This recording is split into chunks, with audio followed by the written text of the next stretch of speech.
Here's how to maintain your project schedule if you're a project manager or a project coordinator. So many project managers, they get this wrong. Project coordinators, they often treat this as perfunctory. That's a big word for basically saying they're just doing the bare minimum.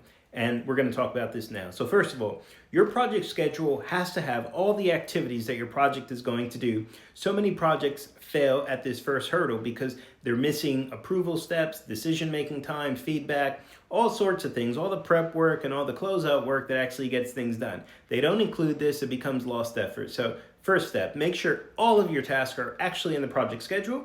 You want to make sure they all have start date and end dates so you know how the project's actually going to get delivered. And you want to have a activity owner who's doing that work. Don't put the name of the project manager, don't put some other person who doesn't do the work. It must be the person who does the work. And every activity should be really clear. It's an action. It's something that someone can either start or finish in a day, or something that they're going to start and finish in a week or in a month. But it has to be a level of detail low enough so that everyone's really clear this is what's happening in that action. And then from there, as a project manager or a project coordinator, every time you're going to go through your project update, what you want to be doing is you want to be adding a comment, a day and a timestamp that says, on such and such a day, Joe, who owns the task, said he was working on it, he's on track to finish it by Friday.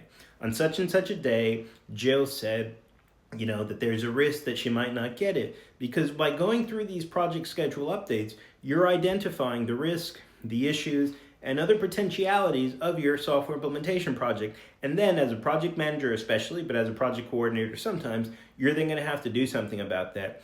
At the minimum, you're going to have to do is go into the risk register or the issues register and raise a risk or an issue. You're going to have to maybe help out in any actions that are blocking your team as it relates to them closing out the action of the project schedule and a few other things, right?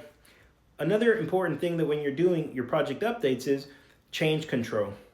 A lot of organizations, a lot of projects, when you go through change control, it is mandatory that you then go into your schedule and you update it. If you don't do this, what's going to happen as well is whatever just got approved from change control, it's not going to live anywhere. So you must always explain to your stakeholders that any change that gets approved requires you to then re-baseline your project because now you have to add that extra effort, that extra time and forth. All right. So that's a quick rundown of what I'm expecting for you to do when you're meant to be managing the schedule. If you don't manage the comments, you're going to lose track of work. If you don't immediately go from updating the schedule to updating your risk and issues, you will lose things and you'll forget things and you certainly won't be including them in your project status report. If you have any questions, comment below. Otherwise, give me a follow. Good luck.